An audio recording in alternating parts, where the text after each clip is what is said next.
Hey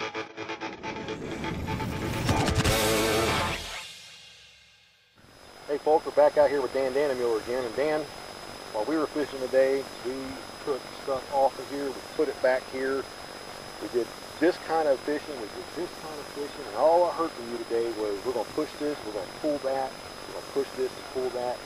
You need to explain to me what we were doing and what pushing and pulling really is so everybody out here understands what we're doing. Will do, Ron. The pushing part of it is what we also call spider rigging in earlier editions of this. In spider rigging, we're going in there and we're pushing through the fish from the front end of the boat. It is a stealthy approach. It works really well all times of the year.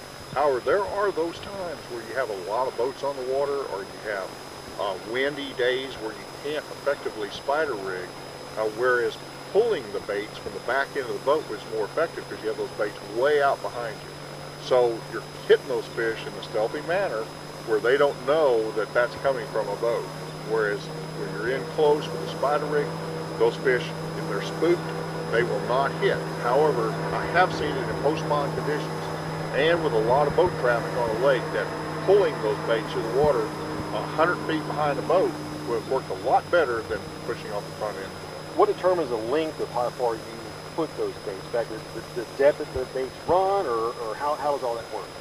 It's a little tougher to gauge how fast you've got to go and how far those baits are going to be back there than it is pushing the baits.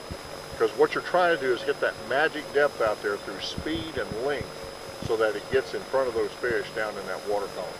So it's, for the beginner, it's a little tougher to get that zoned in or zeroed in on catch those fish than it is on spider rigging. So when we're spider rigging, we're pushing. And when we're trolling back here, basically, for lack of a better term, we're pulling baits to the fish. Absolutely. And I have seen techniques where some people have put rods on the sides of the boats, and they're either holding on to them with their hands, or they're putting them in rod holders, and they're actually pulling baits way back behind them, and they want to fill those bites. Well, that's super. Well, there you go, folks. You've probably heard it before, pushing and pulling. You're pushing in the front and pulling from the back. You can learn all about this at crappieNow.com. Good fishing to y'all.